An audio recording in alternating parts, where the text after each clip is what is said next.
Everyone, Radhe Radhe. आप सभी का बहुत बहुत स्वागत है। आज मैं आप लोगों के साथ बहुत सरल तरीका लेकर आई हूँ। सावन के सोमवार में आप बिल्कुल सरल तरीके से किस प्रकार पूजा कर सकते हैं।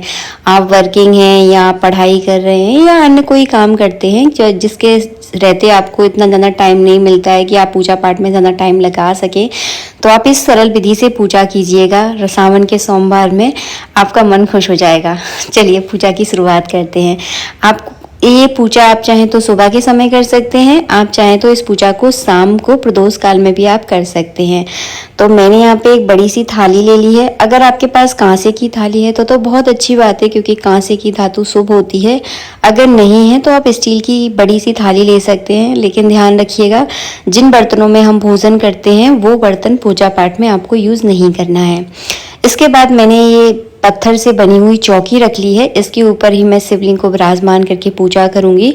अगर आपके पास इस तरह का पत्थर नहीं है तो आप कोई बड़ी सी प्लेट कटोरी रखकर उस पर भगवान शिवलिंग को इस तरह से विराजमान करना है आपको। हमारे घर के मंदिर में नर्वदेश्वर है। आपके घर के मंदिर में जो भी शिवलिंग है जिनकी आप नित्य पूजा करते हैं उनको इस तरह से आप बेलपत्र के ऊपर विराजमान आपको करना है। इसकी जगह आप चाहें तो पार्थिव शिवलिंग भी बना सकते हैं। उसकी पूजा विधि भी मैं ऑलरेडी शेयर कर चुकी हूँ, तो आप उस वीडियो को देख लीजिएगा। सबसे पहले आपको मन में ध्यान करना है। तो ध्यान करना बहुत ज़रूरी होता है, तभी पूजा संपन्न होती है। तो इस तरह से ध्यान कर लीजिएगा गणेश जी का, गौरी माता का, नंदी का, कार्तिकेय का और शिवलिंग का।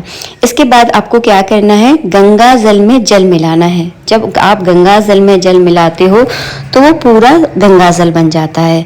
तो नमः शिवाय करते हुए इस तरह से आपको जल चढ़ाना है। सबसे पहले 4 बार जल चढ़ाया जाता है, हाथ धुलाने के लिए, पैर धुलाने के लिए, जल पिलाने के लिए, फिर स्नान करवाने के लिए। इसके बाद मैं यहाँ पे कच्चा दूध चढ़ा रही हूँ। आप यहाँ पे पंचामृत भी चढ़ा सकते हैं, तो आपके पास जो उपलब्ध है इस तरह से आप चढ़ा दीजिएगा।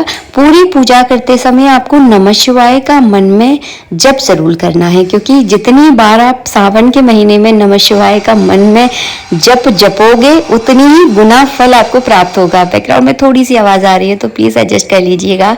इसके बाद मैंने कलावा रूपी वस्त्र अर्पित कर दिया है। इसके बाद जो है ना आपको इस तरह से इत्र लगाना है। हल्के हल्के हाथों से बढ़िया से भगवान को इत्र लगाएं।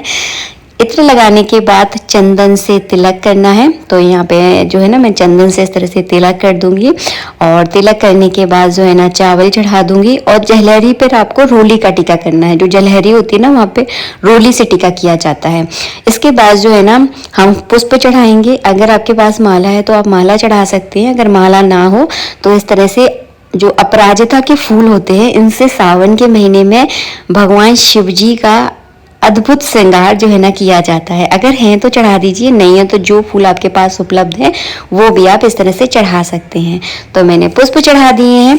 इसके बाद मैं चढ़ाऊंगी बेलपत्र। तो बेलपत्र जो है ना, अगर आपके पास बेलपत्र नहीं है तो आप जो है ना बेलपत्र का चूर्ण भी आता है। कहीं विदेश में अगर आप रह रहे हैं, आपके पास नहीं है, तो बेलपत्र का ऑनलाइन चूर्ण मिल जाता है, तो वो भी आप चढ़ा सकते हैं। क्योंकि पूजा हमेशा स्थिति परिस्थिति के अनुसार की जाती है और पूजा केवल भाव की पूजा है। तो बेलपत्र जो है ना 3, 5, 7, 11, 21 इस संख्या में हमेशा चढ़ाए जाते हैं। बेलपत्र की डंडी तोड़कर चढ़ाएं और बेलपत्र पर चंदन चावल लगाकर उल्टा बेलपत्र करके चढ़ाना है।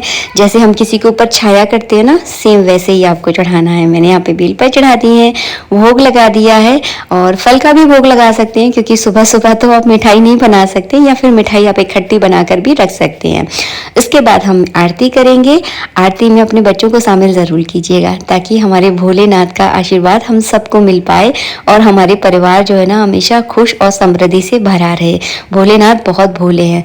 आप इस सिंपल विधि से भी अगर पूजा करोगे, यकीन मानो आपको बहुत बढ़िया फल जो है ना प्राप्त होगा।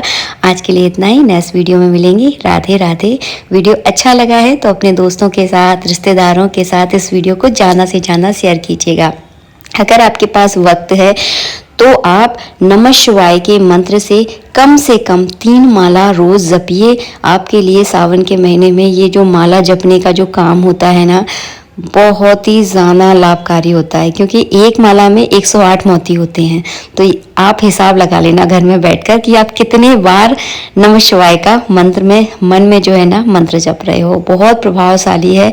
पूजा में अगर छोटी मोटी कमी रह जाए कोई दिक्कत नहीं है, लेकिन जप में कोई कमी नहीं रहनी चाहिए। आज के लिए इतना ही, नेक्स्ट वीडियो मिलेंगे। राधे राधे।